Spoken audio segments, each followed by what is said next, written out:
পুরান ঢাকার ঐতিহ্য ফুটে ওঠে প্রতি বছর শবে বরাত এলেই হালুয়া রুটিতে জাঁকজমক। কি অপরূপ এই পুরনো ঐতিহ্য!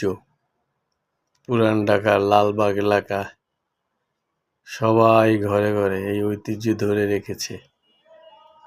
হালুয়া রুটি আদান প্রদান হয় জামাই বাড়ি, শ্বশুর বাড়ি, আত্মীয় স্বজনদের মাঝে।